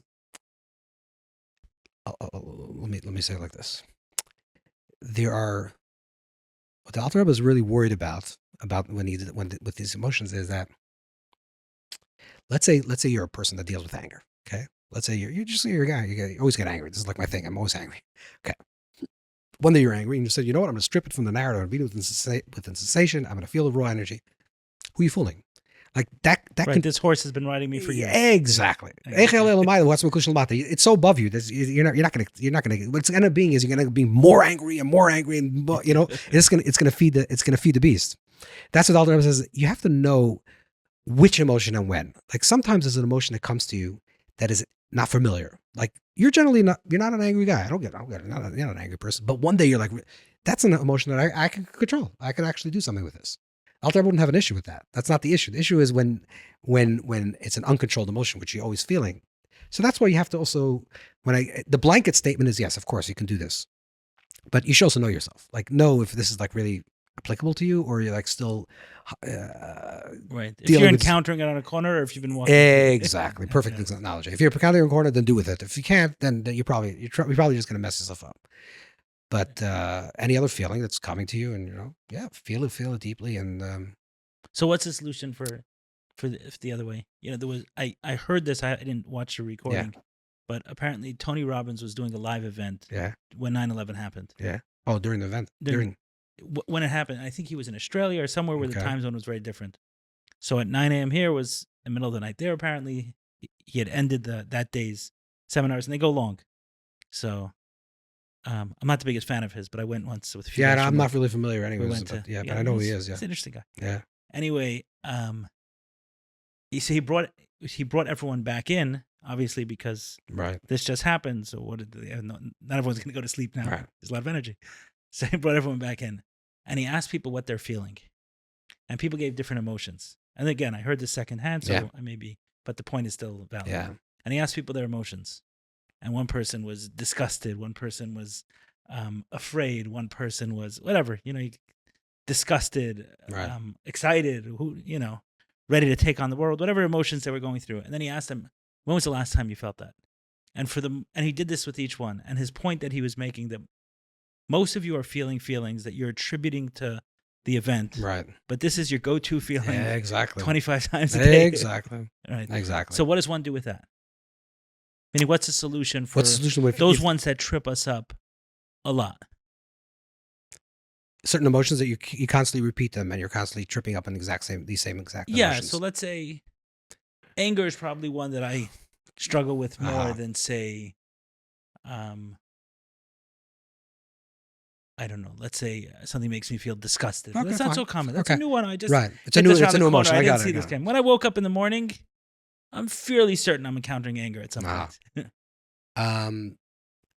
So this is a lot of work, because what you really have to do is you have to create new neuron connections in your brain. Like there's a certain go-to narrative that anything that is remotely connected to anger will trigger that story, and then it downloads in your subconscious, and you have no control. So we have to start creating new ways, new pathways of thinking about the experiences. What I would do, I would say, is try to figure out what some of the triggers are, right? And start slowly creating instantaneous responses to those new triggers. Now, it's not going to work for a longer period of time. Like, I'm not saying, like, if it triggers, you're not going to become angry from this event. No, but the first reaction when this thing happens, this triggers, your first reaction is you scream. Okay, now your first reaction is you're going to make a bracha and drink a cup of water. Then you're going to scream. Got it. You got it? Once you start training, you have to really, like, hardwire the subconscious. Hijack the system, correct. So, but you can't ever tell the system, I'm never going to do this again. That never works, right? Your ego is going to, like, fight for that anger. Like, it's like, because that's the story that it knows. It's not letting go. So you tell the anger, you'll be there. I'm just going to shelve you for 30 seconds, 10 seconds. It's like a compartmentalization of emotions. It's like a very interesting way of thinking about emotions, is that if we can compartmentalize them, like, to give it its space, Not to say I'm not going to become angry, because you need to. Your ego is going to fight too strong. Say I will become angry, but in 30 seconds, in 10 seconds. And then the 10 seconds becomes 12 seconds and 15 seconds. And what you're doing is you're basically training yourself to have another instinctive reaction by doing those responses. So slowly that ends up working. But the main I would say the error of people thinking about any type of character trait that they're trying to work on is that we're going to beat it down. I'm going to beat down that thing, right? And that never works. You know, the Kotzker once said that if you ever try to beat down an emotion, you get two negative emotions. One is the emotion that doesn't leave because it never goes away, and now the arrogance to think you can beat it down. So that never works. So don't try to beat it. Don't try to say, "Oh, I'm for now and I'm never going to become angry." This is not my. No. Don't wrestle with the bear. Don't wrestle with the bear. No. Compartmentalize it. Say like, okay, I understand. Look, I need to be angry because that guy really did something, and I'm a really angry person. That doesn't make any sense. Go, fine, good. You have that place. This is also a way to do this, by the way, like with davening. Let's say you're trying to concentrate in davening, and other thoughts come into your head, which are very important. Like I need to think about it. Never push it aside. Like, okay, I'm going to resist that thought, because the more you resist it, the more it persists. It doesn't work. What you tell that thought is, yeah, that's an excellent thought, by the way. Yes, I actually have to meet this guy tomorrow. This is great. I'm going to think about this in 30 seconds. I'll put it on the shelf. In 30 seconds, we'll get back to you. Let me get back to davening. So the moment you're able to compartmentalize your consciousness and your feelings, you're able to deal with them in a better way. This all goes back to the beginning of the conversation, which is the more you can untangle yourself, the more you can actually observe self from that place of observing the story that's happening, the more easier it is for you to actually navigate that and shelve those emotions. So I think, again, back to your question, so shouldn't get too long-winded, is that like, try to create new responses without actually saying, I'm not going to have all that response. I will have that response. I will be angry. If you don't do what I want you to do in the office, I'm going to get angry at you. But I'm not going to scream at you right away. I'm going to scream at you after I make a blessing and a bracha on a cup of water. So you're saying ones that are not familiar to a person, expand. Yeah, absolutely. Go for it. You walk around the corner, this bumped into you. Correct. Yeah. Expand it. Take it. Expand it. This is God. This is the divine. Correct. This is divine. You're feeling this anger. You're feeling this raw emotion. Amazing. Do something. The ones that are coming to you 25 times a day. This is instinct. Start. Correct. This is like things that are already part of your subconscious. So it's much more difficult. And like the Alter Rebbe says, how could you lift it if you're under it? It's not going to work. You're just going to be under it and under it, under it, and under it. Let's pivot for a few minutes. I know you wrote a few books on breathing and meditation and things like that. So meditation has an interesting rap in the Jewish community. Yeah. How would you distinguish between Jewish meditation, non-Jewish meditation, and the role? So often the language of Avodah Zarah gets thrown in this conversation. What are we talking about? Okay, so this is a very good question. I think the first reason why there's a lot of misconceptions about this is because of the word meditation. So since the word meditation is not a Jewish word, and it's an English word, it comes actually from a Greek word which means centering. So therefore, it's like, what's that word? We never heard about it. We know what davening is. It's translated as prayer. But what's that word meditation? So I think the immediate reaction to a person that hears the word meditation is like, what's that word? So if you noticed, I don't know if you noticed, but a lot of my books, I don't use the word meditation. I don't want to use the word anymore because I think it's like it's a word that associates people. It's overused, and it's also it triggers a certain type of reaction when they see that word. So for years, I had like a chabur of very serious like Rosh Hashivas and Maggid Embark, very Chassidish, with white sock, very Chassidish Chassidic Jews, and we learned like a very deep levels of Yechudim, different things from the Ari, from other spiritual practices. And I told them, we're never going to use the word meditation there because otherwise your wife's never going to let you come here. So we're not going to use that word. We're just going to use Avodas Hashem. We're doing Avodas Hashem. We're doing Hashem service. So I think that's the reason, because there's no word for it, but doesn't mean that it's not there. If you use words, hispaninus or dveikus. Correct. Yeah, correct. Hispaninus, dveikus, all these words. Correct. These are all words that are familiar. We know what they are. We know more or less they are, and all the written texts that speak about these type of practices don't use these. They're speaking in Hebrew, so they don't use that word meditation. So it's a new word, and all great tzaddikim throughout history, all great spiritual masters, all great mukabalim rebbes, all had a spiritual practice. Whatever the practice was, it could be breathing, it could be chanting, it could be davening, it could be learning, whatever the practice was. There was a certain spiritual practice that they did that was allowed them to have, to experience expansive consciousness and to have. I read somewhere recently when prophets would go to prophesize, whatever that meant. Yeah. They would go into nature with drums or music. Correct. Or sure. like that. Yeah. Sure. Of course. Yeah. So that was that's a spiritual practice. These are spiritual practices. Right. If they told their mother they're going to do meditation at that point. Correct. But then that was prophecy. That was B'nai Nevi'im. Everyone was prophets. And that was like we spoke in the beginning. A prophetic time. That was a prophetic time. That there was no schools for Talmud. You didn't learn Gemara when you went to yeshiva. What do you learn? You learn prophecy. That's what everyone was learning. The Gemara says that there was Kaflaim Kiyetz Mitzrayim. There was like over a million two prophets during this 400-year time period in the first Beis HaMikdash time. Over what? Over the 400-year time period of the first Beis HaMikdash was over 1 million prophets. Oh wow! And the Medrash and Shir Shirim says that was only men, and then there was also women. So you're talking about 2.5 million prophets. There were no 2.5 million people on the planet at that time. You understand? So you're talking about a very short period of time. Everyone was a prophet, which means prophecy was they were schooled in prophecy. They were called the children of prophets. There was So I think the word is the real problem. That actual word. The meditation word. Yeah, the word meditation. So that's why I don't like using it either, because it's like you stopped using it. You didn't use it in any of your books. Generally not. It stopped. Okay. I really like using it because of that. Because it's like it throws people off. It throws people off, and right away you're okay. It sounds like something Eastern or something not Jewish and something. So I'll use regular words that what the sages use, what the rabbis use, what the tzaddikim use. To use their words. If it's Isbainanus or Isbadatus or Dveikus or Yechudim, but Sirufim, whatever the word was used, I'll use that word. Also, people should become more familiar. You're asking what is the general difference? That's. Is there something inherently wrong according to some? It depends what you talk about meditation. A lot of.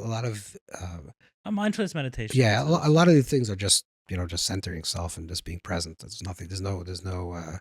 A lot of. It's complicated because I would say like this, that there are certain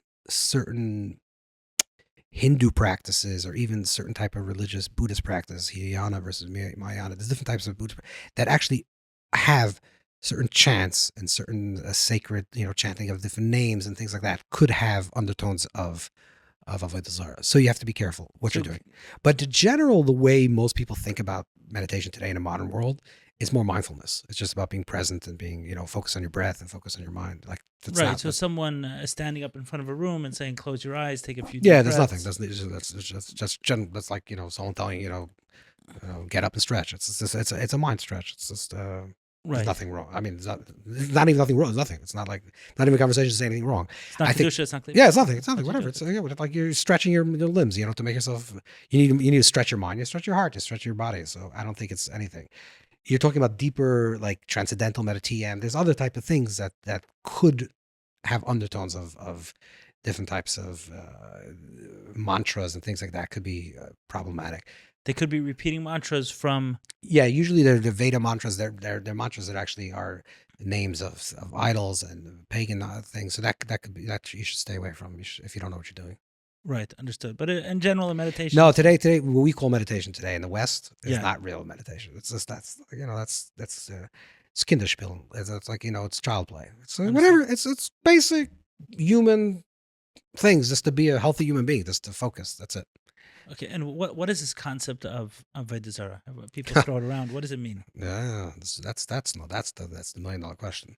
Avodah Zarah means any time you separate something from the everything. When you subscribe powers to something that's outside the everything, that's Avodah Zarah. So the guy in the story who saw the woman, and ascribed certain beauty to her as opposed to could technically be a trace of Avodah Zarah, correct? Obviously it's very subtle. That's a very subtle form of Avodah Zarah, but Avodah Zarah means this ascribing to any particular thing versus the everything. When I say this is right, very similar to. Is this different than what you were saying about a feeling? Once I expand the feeling, it's the same with that. That's exactly. But we use such strong language around Avodah Zarah that someone shouldn't even. Because Avodah Zarah, we say like Gila Raya, Shrichas Damim, right? Yeah, Gila, Avodah Zarah. Okay, so these are the three things not to die for. Yeah. Okay, so the first two we understand. don't be intimate with these people. Right. Don't kill. Correct. Don't Correct. kill anyone Yeah, it's unless they're makes coming to percent, kill yeah. you. Okay, what is this Avodah Zarah? What am I doing? Meaning, if I'm not expanding a feeling, and that's Avodah Zarah. No, okay, you're talking about a very subtle thing. We're talking about really subscribing powers. So actually praying. So if there's a Hindu religion that's If you're prays praying to the sun or to the moon or to any power in the universe. By the way, you can be an idol worshiper of money. money, for sure. Exactly. If I mean, that could be. Most people probably are. correct, but yeah, yes and no. I don't know. Okay, that's a good conversation. But the moment you subscribe something that it has power in and itself, you're cutting yourself off from the source of I life. totally did until I found out about inflation. I was like, oh, it's not so powerful after all. Exactly. Okay, fine. So maybe that's Hashem's way of showing that there's no Avodah Zarah. It's a way. The reason why the Torah says that like it's a cardinal sin. It's like the Torah is saying is on a deeper level. The Torah is saying is either you're alive with everything or you're dead. When you subscribe something, when you separate something from the everything, you're dead. That's the definition of death. It's giving an interpretation of what you're experiencing. Because either you're one with the unified force of everything that's giving life to everything. The moment I subscribe to this particular thing, I just separated this from everything. That's death. So you're experiencing death in that spiritual way of living by connecting to that thing. So the Torah is We just terminated the energy. Yeah. Right. exactly the Right. same narrative. You just terminated the energy. You just cut it off from the source. So you cut yourself off from the source. So is when people are, and earlier today, Yeah. I interviewed a guy who,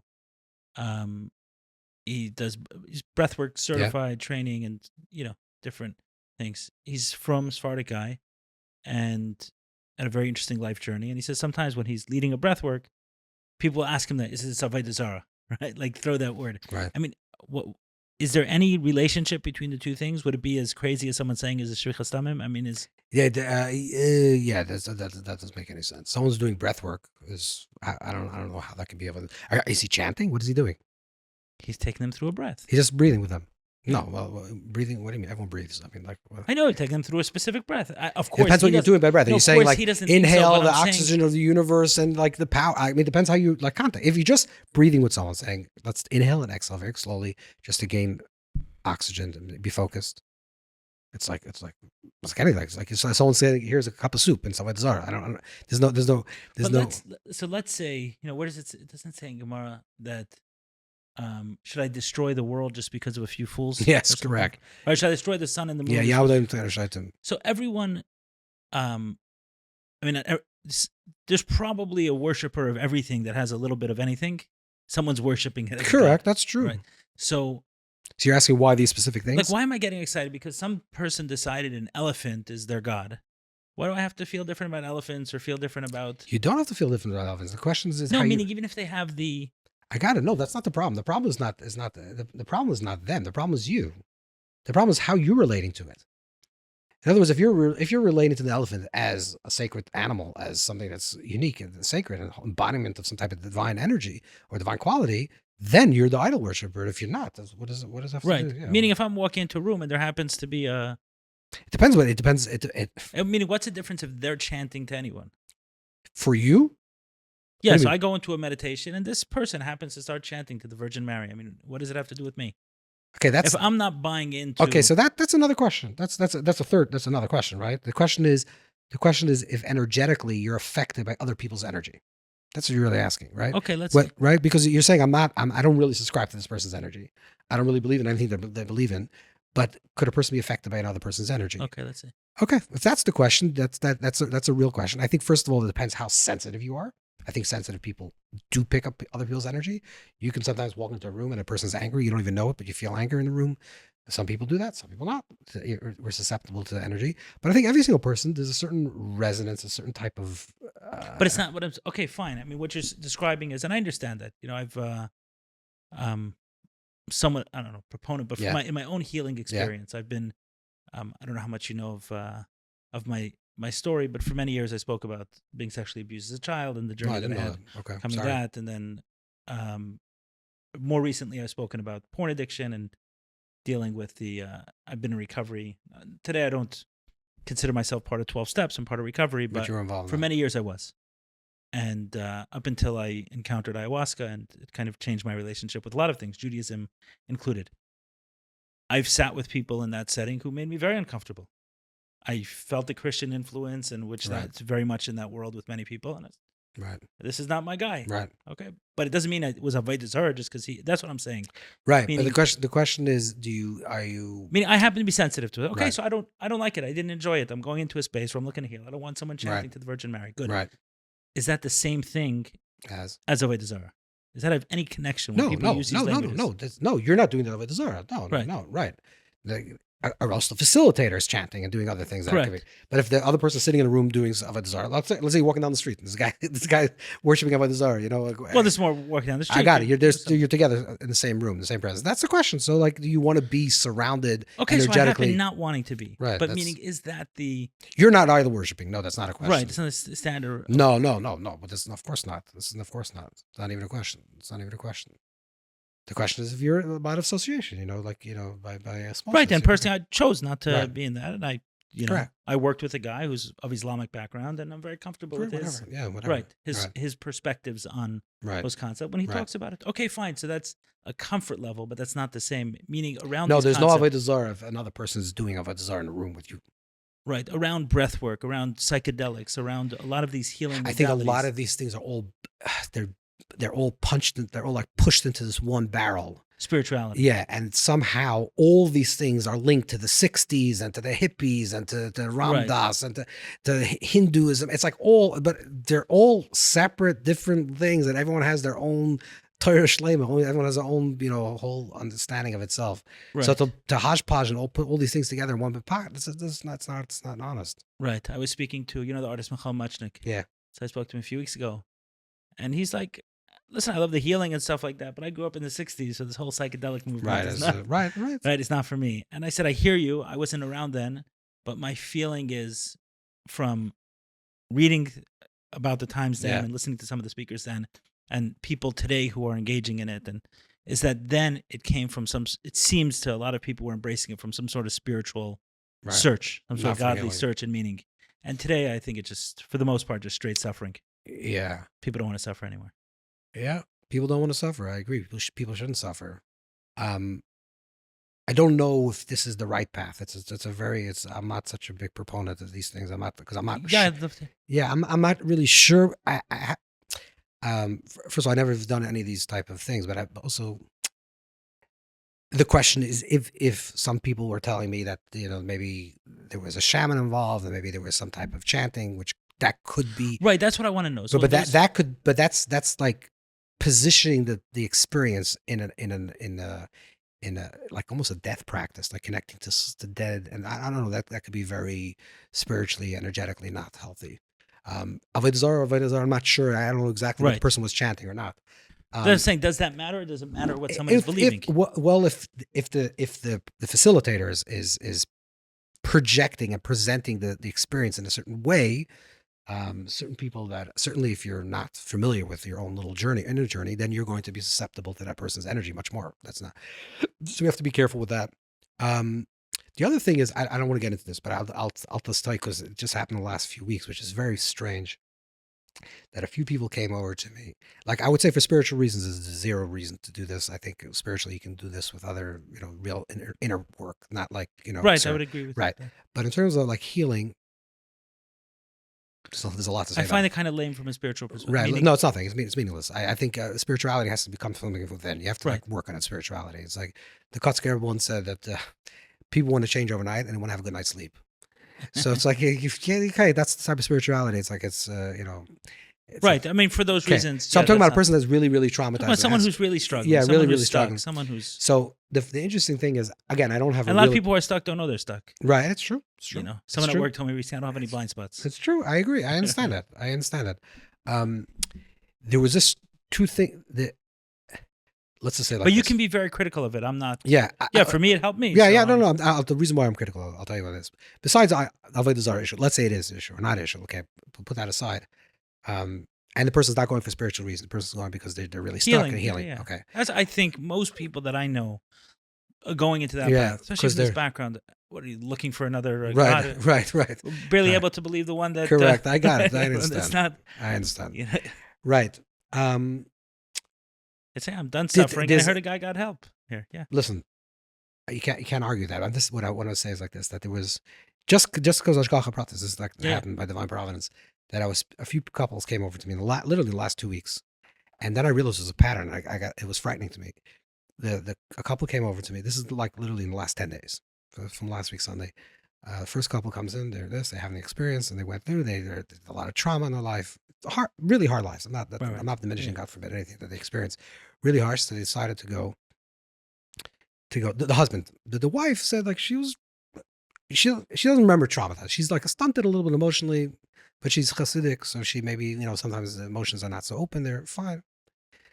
And she said she went through this type of experience, and she realized that when 4 years old she was molested. Okay, that's very, very that's big, and she was molested by her father, and that's the worst possible. I mean, I don't have to explain it. Fine, that's one story. Then I heard, in the next few days, a few women together with their husbands came and told me the exact same story at the same age. I'm thinking like, this is anecdotal. I don't have like real evidence for this. I don't have like hard evidence, but I'm thinking to myself, why 4 years old? Why by their father? What something is, and I realized, first of all, you need a lot of preparation to enter into any type of experience, any type of mind altering experience. I don't care if it's like, 100%, yeah.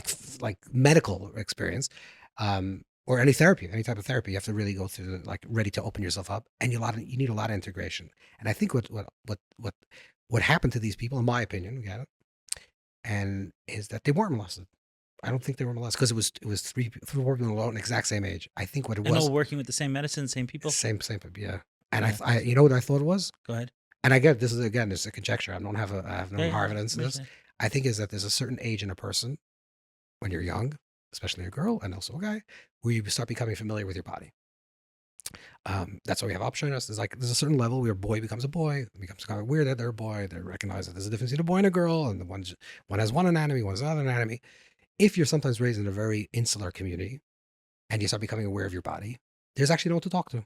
So I'd imagine that when they became aware of their own sexuality, they wanted to approach their parents, but there was no language. The parents shut them down, and they interpret this experience somehow rejecting what they felt or how they felt about their body with their parent figure or someone that would potentially was able to help them to understand what their body's going through, with a type of molestation. And it was like a mental molestation, right? It wasn't a physical molestation.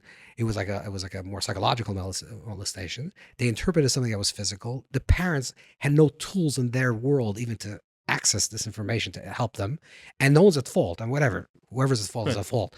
And they're going to walk around thinking that their father molested them, and and they have good relationship with their father, and everything's ruined.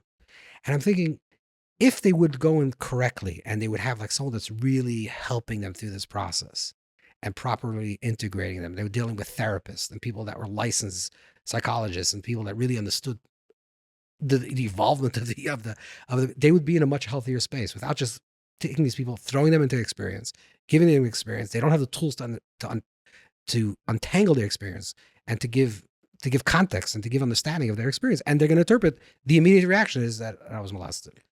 So that's why Right. I'm like, It's hard for me to comment because I'm not it's kind of hearing it secondhand, but I would say my own experience kind of supports that.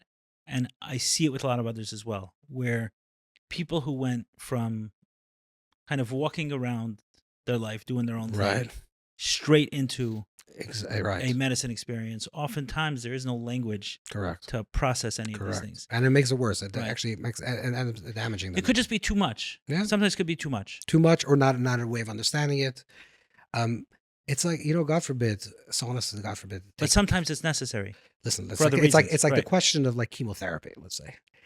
Chemotherapy is killing all your cells of your body. Is that good for you or bad for you? Well, it depends. If you have cancer, it's very good for you. Right. If you're really, really sick, that's something going to help. That's going to be very helpful. Right. I see this. This is cracking someone open. So maybe if a person needs chemotherapy, with a lot of seichel and a lot of this, but a regular, it's more. That's why yes, every individual case has to be analyzed correctly. You have to see where the person's coming from, where they're going, how stuck they are. Like it has to be done with seichel. It's like today it became so prevalent and like it's so cheap, and it's very scary to me. Right. It's very, And I it's very understand scary. that it grew very quickly. Yeah, very fast. quickly, and and unfortunately in the film community, very quickly, and that people don't, for better or for worse, the situation of, and this probably has to do with the Holocaust and post traumatic trauma for both from people that were raised in the 70s and 80s. they were raised by survivors. They were raised by very highly traumatized people, and there's generational trauma, and people went through these hard times, and they didn't speak about life. Period. No one said like, I'm feeling down, I'm feeling vulnerable, I'm feeling hurt. Pure physical survival. Yeah, it was survival. Like I feed you, and that's it. I'm good. You know, and not blaming parents because they didn't have the tools. That was what was going on. That was going on. That was the world that was going on. It was a purely survival level. So a lot of kids that was raised in this generation, they don't have like basic skills of survival in terms of like emotional survival and mental survival, like to give understanding to their life, to express feelings, to be open about their feelings, to be open about their own traumas or own experiences. They don't feel vulnerable. They don't feel expressive. They don't feel they can do that. They don't have even the language to do that.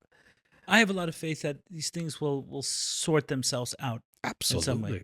Meaning you have cultures which have, these are very powerful tools, probably some of the most powerful tools. No, absolutely. On the planet. And absolutely. we'll learn how to. Absolutely. I just want to say, I would say one thing, which is a funny statement. The Rabbi Shab once said, the fifth Chabad Rabbi once said, that the Frum culture is 50 years behind the secular culture. And he said it like, he said it, but there's something very, very deep about that, because I feel like also in the Frum culture today, a lot of the conversation for people that need healing, and a lot of healing is very much trauma based, very much focused on trauma, on let's say focus on the negative, and focus on like healing the negative, dealing with the negative, speaking about the negative. And I think that's not where cutting edge psychology is holding any longer. Cutting edge psychology is redemptive. It's about and cutting edge spirituality and ruchnias and chassidus. It's about giving people new ways of thinking about themselves, and the possibility of thinking about yourself as someone that's already perfect and whole, and in the place of the wholeness, in the place of perfection, dealing with your imperfection. So there's two ways how to think about this, about yourself. Like one is, I'm a broken person for trauma, for the existence. I'm broken. I'm trying to heal myself. But my definition of self is that I'm a broken person. The other definition of self is actually I'm whole. And the reason why I'm saying this is you're whole is it actually goes back to what we were talking about before. You're part of, right. And you're part of the everything. Like if in the consciousness of unity, nothing is actually happening to you. You're part of what is happening. So you can't have any trauma. Like the tree doesn't have trauma when there's a storm, right? The tree is going through the storm. There's a narrative that gets layered on it. Again. Correct. In other words, the world is happening, right? You're happening in this world, and then you're giving a narrative to that happening. But in the highest level of who you are, you're happening. But what you're talking about, a lot of the concepts you're talking about, yeah. I started going to therapy in 2008. Yeah. And did everything I can, EMDR and I don't know, DBT and everything I can think of. It eventually became 12 steps and whatever was available to me, I took crushing crystals and drinking them and acupuncture, and I just wanted to heal. I've never heard about crushing crystals and drinking them. Okay, that's interesting. Okay. Everything. I don't know what it is. Yeah. Everything under the sun. Okay, fine. It's like if it can work, if it can help me, why not? There was a shift that happened with psychedelics that a lot of what you're talking about, I don't think I would have understood what you're saying. Okay. The oneness, the connection, the expansiveness, the seeing it. Right. You see, once that shift happens, the conversation stops about trauma. Correct. It's a different conversation. Yeah, it's not about trauma. Exactly. That's why I think a lot of unfortunately, it's fortunate and unfortunate. A lot of rabbis today, popular, talk about trauma and talk about trauma, which is actually better than not talking about trauma, Right. So that's already a step up. But it's not really what people are needing anymore. That's Because they not. haven't done enough psychedelics. I don't know. They haven't, or they haven't been. They're not enlightened. In other words, they haven't really got to the place of yichud. Like, when you get to that, what you're experiencing, whatever you're experiencing, Right. that point of knowing that is, it's not about trauma. It's about being larger than the trauma and holding that space that can hold that place of the trauma as well. Being that place of the wholeness of existence that contains also the drama of ego, of the experiences of ego. Right. The other side of that, only I understand exactly what you're saying. The other side of that is that someone who's living in the trauma will have no idea what you're talking about. Okay. So meaning, So they have to be induced to the experience. exactly. It's So I think Talk to me in the you language- can do it with like deep prayer and deep meditation and deep kavana, deep yichudim. I think it could be done without actually psychedelics. So I think it could be done. so I had a very interesting. I've had very many experiences very connected to Judaism and different concepts. But there was one experience that I had once where it was like some childhood resentments, and sometimes in there can be a sense of, do you want to go into this? Or do you not want to go into this? Do you want to open this door? Once you Right. open the door, then you get thrown around the room. But Right. you just not to. So I said, okay, let me go into this room. Let me understand it. And when I went in, I was very surprised at what I encountered. But what it was a very deep anger that felt like a good Mhm. anger at Shabbos being destroyed for me. Like, why did you tie up? Why was so much trauma from other people and control and whatever garbage? Wow. Why'd it have to be associated with Shabbos? I didn't expect to see this. I didn't. It wasn't what I. Right. I would have never guessed in a million That's years that I would have fascinating. opened that door, and that's what I was upset at. Wow. Like, how did you destroy this? And after a few months afterwards, after that experience, I was involved with this charity campaign, this $50 million charity campaign, a lot of things. So I know Rabbi Yossi Gordon a little bit, Chabad campus, and he tells me, oh, this is something nice. It's common to write good news to the Rebbe when you something. I said, okay. I felt kind of proud of that I was involved in Shabbos. this Oh. thing. What? Yeah, involved in this project. Okay. In this project. So I wrote a letter about it. And in response was a scathing letter about Shabbos. Like stuff that people didn't portray the Rebbe as writing. Uh-huh. Something about a guy going on a boat and knowing he's going to be going on Shabbos and the person's not respecting Shabbos. Like, whoa, stuff like this. And combined with some other stuff that we're having and having this experience on ayahuasca like 2 months before, I said, okay, I'm going to put my phone away on Shabbos. I'm going to start doing a little bit more for it. And since then, now it's like Shabbos has become a thing, and I feel it. I Nice. feel deeply. I Yeah. look forward to it, and I don't know. Meaning, maybe Shabbos has like had it to offer me in this way, but You don't know if without the I experience. don't know you if would have without that experience, it would have shook it loose for me. it. Mhm. It could have been that each time I heard these words, there would have been Association. with associations, that. Mhm. and I'm not saying this is everyone's Right. experience. I don't hear this from everyone. Right. I know I have I hear 10 it. years of experience, Right. working through things, and I Right. still do. I'm still, I'm often with a pen and paper, Right. journaling and working through Right. emotions and different stuff. So, and I know people who are going from journey to journey, hoping Right. that Right, heals of them. So I course, know I of course. approach things possibly in a little bit different way, but those are my experiences. I got it. I understand. Listen, it, yeah. I hear you. I think a lot also has to do in general in life. In general in life is that we have to be open to experience everything that we think we know in a different way, because or else life becomes very stale, like Right. and stagnant. So Shabbos, okay, I know what Shabbos is. The moment you say the moment you say you don't know anything. Right. We don't know. We have to live with wonderment, with constantly in awe of the involvement. I spoke about this on Shabbos all this time because it's coming to mind. Talking about Suffolk, talking about Amalek. Amalek, we read the parsha. Right. Amalek is the idea of is the same numeric value as Suffolk of doubt. And so I will say, okay, so what's the tikkun? What's like the rectification of doubt? So most people say the rectification of doubt is certainty. Like I'm going from a place of doubt to a place of certainty. But v'nahapachu means that you transform it, right? What we said Right. about Baal Shem. So doubt has to be holy. If you transform doubt into certainty, then it's not doubt. So you want to go down into wonder. Exactly. Holy wonder, holy doubt. Holy doubt is Is like, doubt like cynicism? Like, yeah, the negative doubt is cynicism, but the positive doubt is like, I don't know. Actually, I don't know anything. Tell me. I I'm love like that. wondered. Imagine it's the first time you saw a sunset in your life. You'd be standing there for hours, right? Imagine the first time you met your wife. Yeah. Now, right? Imagine you come home tonight and you say, "Oh, wow, who are you? Wow." I'm like, you meet your children.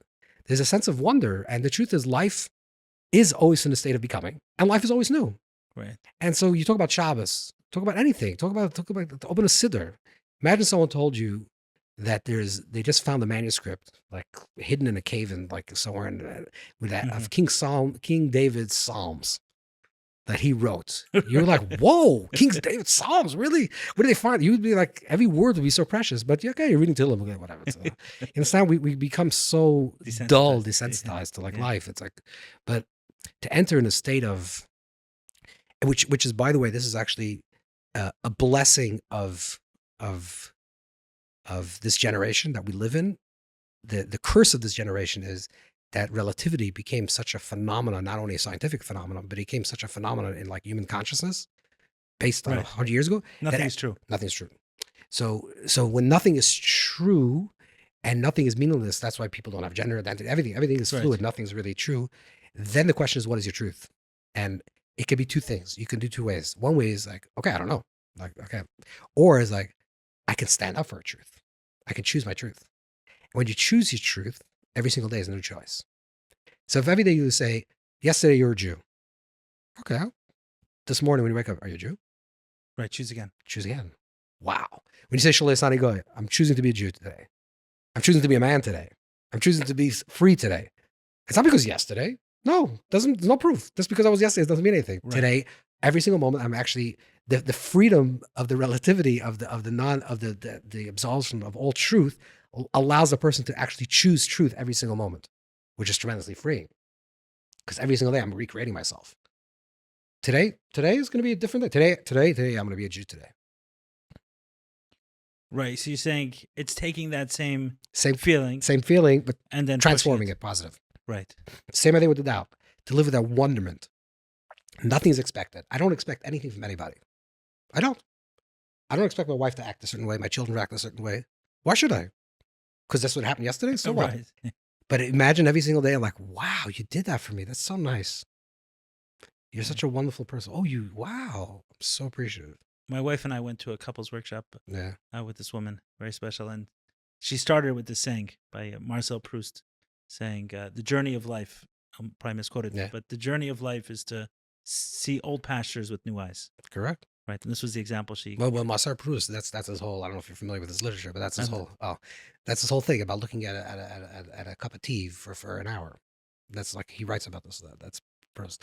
That style of living, which he was Jewish. I mean, that type of aliveness of like, wow, I'm holding tea in my hand. It's like, how does tea come? Like, how did it happen? Like, someone had to like fetch the water. Someone had to make it hot. Like, there's so many things that happen to make this cup of tea. It's like, what a wonder.